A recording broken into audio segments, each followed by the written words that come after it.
Hello everyone. Welcome to किने studies. आज है 4 जनवरी और आज के करंट अफेयर सेशन में हम डिस्कस करेंगे जिन टॉपिक्स के बारे में। उनमें शामिल है PSLV, I4C, INS Surat, Saras Mela, quality Council of India और इसके साथ ही अर्जुना अवार्ड्स। तो शुरू करते हैं। आज का फर्स्ट क्वेश्चन है, consider the following statements regarding polar satellite launch vehicle. यहाँ पर ध्रुवीय उपग्रह प्रक्षेपण यान से संबंधित कुछ कथन दिए गए हैं जिन पर आपको विचार करना है। सो फर्स्ट स्टेटमेंट है, it is the second generation launch vehicle of India developed by ISRO. And second statement, it is the first Indian launch vehicle to be equipped with liquid stages. और यहां पर आपसे करेक्ट स्टेटमेंट पूछा जा रहा है। आपको बताना है पीएसएलवी से संबंधित यहां पर कौन से स्टेटमेंट्स करेक्ट हैं। और इस क्वेश्चन में आपका करेक्ट ऑप्शन हो जाएगा ऑप्शन बी। सो यहां पर सेकंड स्टेटमेंट आपका करेक्ट है जबकि फर्स्ट इनकरेक्ट है। आप देख सकते हैं, polar satellite launch vehicle is the third generation launch vehicle of India and it is the first Indian launch vehicle to be equipped with liquid stages. So, after its first successful launch in October 1994, PSLV emerged as a reliable and versatile workhorse launch vehicle of India. So, PSLV earned its title, जो कि है the workhorse of ISRO, through consistently delivering various satellites into low Earth orbits, particularly the IRS series of satellites. So, PSLV की बात करें तो इसमें 4 stage होते हैं। फर्स्ट स्टेज इसका सॉलिड होता है, सेकंड और थर्ड लिक्विड। सेकंड स्टेज जो है वो लिक्विड होता है, देन थर्ड अगेन सॉलिड, और जो फोर्थ स्टेज या लास्ट स्टेज होता है वो भी लिक्विड स्टेज होता है। ये आप ध्यान रखेंगे। इसके साथ ही आपने SSLV के बारे में सुना होगा, जिसको हम स्मॉल सैटेलाइट लॉन्च व्हीकल के नाम से जानते हैं। इसमें 3 स्टेजेस होते हैं और पीएसएलवी में 4 होते हैं। इसके साथ ही हम अगर पेलोड कैपेबिलिटीज की बात करें तो पीएसएलवी की जो पेलोड कैपेबिलिटी है वो है 1750 kg और एसएसएलवी की है 10 to 500 kg। आपने देखा कि पीएसएलवी जो है उसकी फर्स्ट फ्लाइट को लॉन्च किया गया था 20 सितंबर 1993 को। इसके साथ ही एसएसएलवी का जो फर्स्ट फ्लाइट लॉन्च हुआ था वो हुआ था 7 अगस्त 2022 को। और इनका जो लिफ्ट ऑफ मास है उसमें भी डिफरेंस है। पीएसएलवी का है 320 और एसएसएलवी का है 120। इसमें सबसे जरूरी जो ध्यान देने वाली बात है वो आप ये ध्यान रखेंगे कि पीएसएलवी में 4 स्टेज होते हैं और एसएसएलवी में 3 स्टेज होते हैं। बढ़ते हैं नेक्स्ट क्वेश्चन की ओर। Which of the following statements regarding the Indian Cyber Crime Coordination Center is are correct? यहाँ पर भारतीय साइबर अपराध समन्वय केंद्र से संबंधित कुछ कथन दिए गए हैं और आपको उन कथनों को देख करके ये बताना है कि इनमें से कौन से ऐसे स्टेटमेंट्स हैं जो कि करेक्ट हैं। आप ध्यान रखेंगे, भारतीय साइबर अपराध समन्वय को केंद्र को हम शॉर्ट में I4C के नाम से भी जानते हैं। सो फर्स्ट स्टेटमेंट है,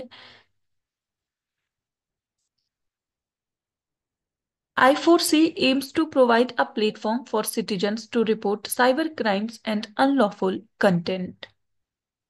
And second, I4C was established to aid law enforcement agencies in tackling cyber crimes across India. And third, I4C allows foreign nationals to directly report cyber crimes to Indian authorities. और यहां पर आपसे correct statement पूछा जा रहा है।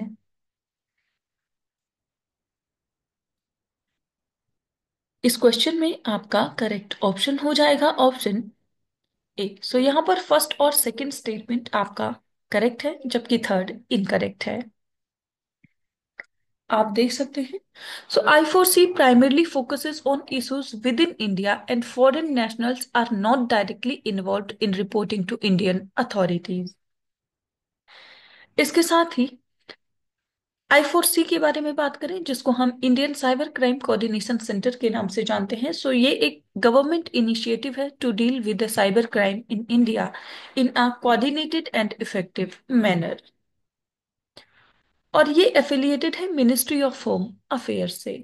आप ध्यान रखेंगे, इसको लॉन्च किया गया था जनवरी 2020 को to address the growing concerns of cyber crimes within the country. So the I4C also has a national cyber crime reporting portal which allows citizens to report cyber fraud online. And the complaints are then accessed by law enforcement agencies to take action. आप ध्यान रखेंगे, I4C work करता है under the ministry of home affairs. बढ़ते हैं next question की ओर। What is INS Surat that was recently seen in the news? यहां पर आपसे पूछा जा रहा है, हाल ही में खबरों में रहा INS सूरत क्या है? आपके ऑप्शंस हैं fleet tanker, second Kamorta class corvettes, third nuclear powered aircraft carrier या फिर स्टेल्थ डिस्ट्रॉयर।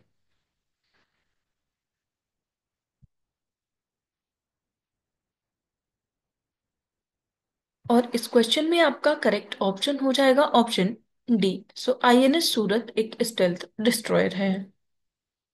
आप देख सकते हैं, On 15th of January 2025, the Indian Navy will commission three major combatants जिनमें शामिल हैं INS Nilgiri, INS Surat and INS वागीसीर। So INS Surat is the fourth and final ship of the Project 15B, जिसको Visakhapatnam class stealth destroyer के नाम से जानते हैं। And it is designed by the Indian Navy's Warship Design Bureau and built by Majgaon Dock Limited. And it has 72% indigenous content and is India's first AI-enabled warship. सो इसलिए ये important हो जाता है, ये एग्जाम्स में आपसे पूछा जा सकता है, इसलिए आप ध्यान रखेंगे कि INS सूरत जो है वो इंडिया का पहला AI-enabled warship है।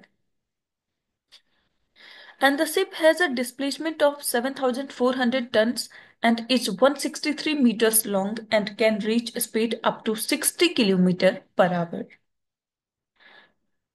Also, it has a range of 15,000 km and is equipped with BrahMos missiles, Barak 8 missile, and advanced anti-submarine weapons. बढ़ते हैं नेक्स्ट क्वेश्चन की ओर।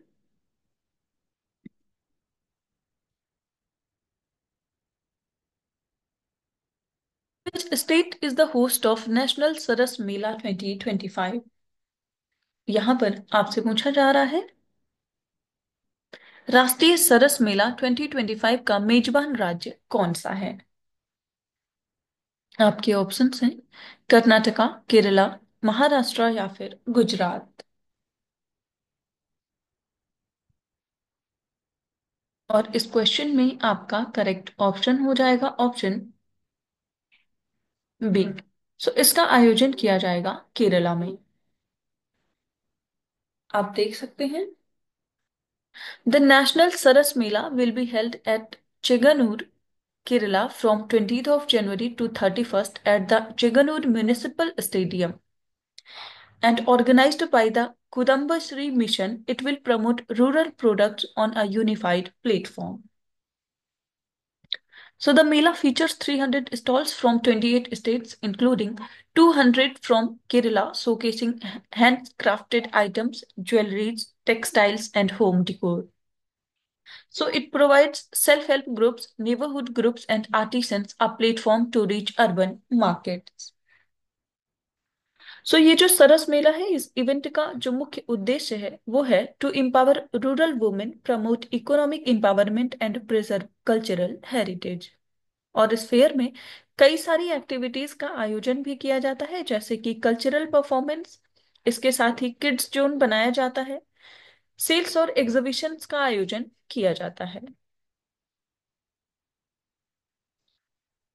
बढ़ते हैं नेक्स्ट क्वेश्चन की ओर।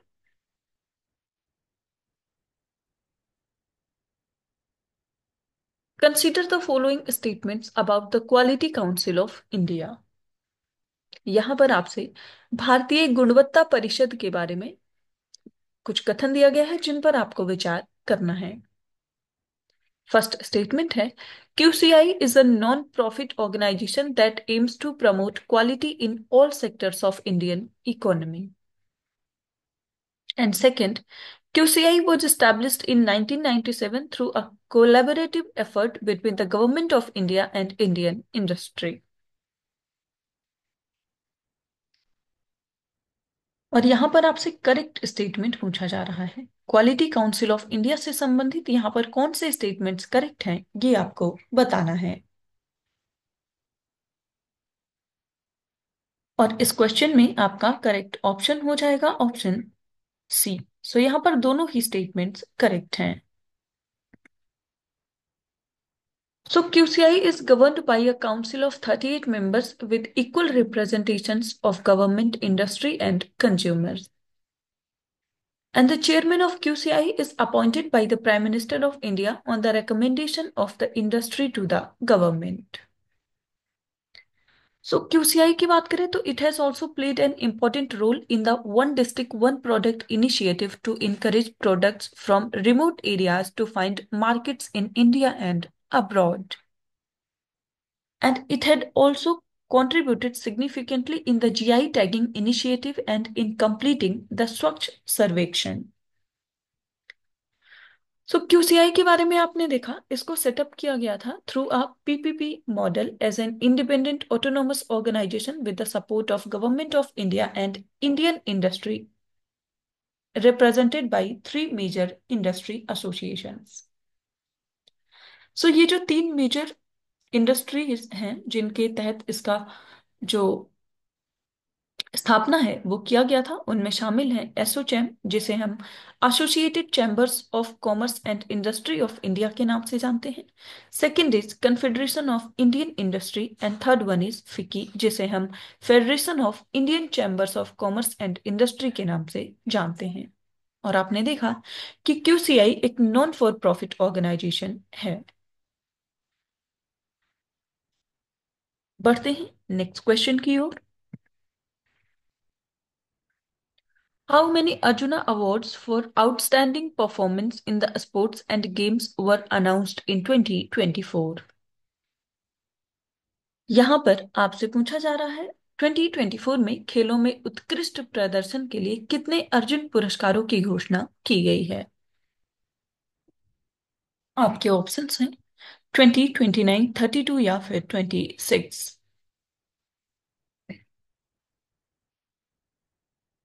और इस क्वेश्चन में आपका करेक्ट ऑप्शन हो जाएगा ऑप्शन सी। सो 2024 के लिए जो अर्जुन अवार्ड्स दिए गए हैं वो दिए गए हैं 32। आप देख सकते हैं। सो ministry of youth affairs and sports announced the national sports awards 2024 and the awardees will receive their awards from the President of India on 17th January 2025 at Rashtrapati Bhavan.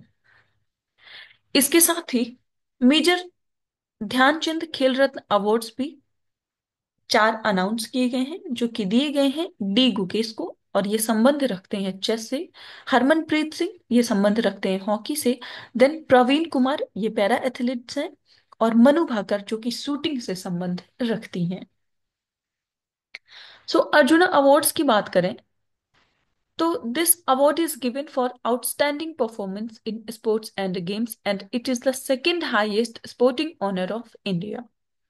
जो फर्स्ट हाईएस्ट ऑनर है वो है मेजर ध्यानचंद खेल रत्न award, और आप ध्यान रखेंगे ये चार खिलाड़ियों को दिया गया है।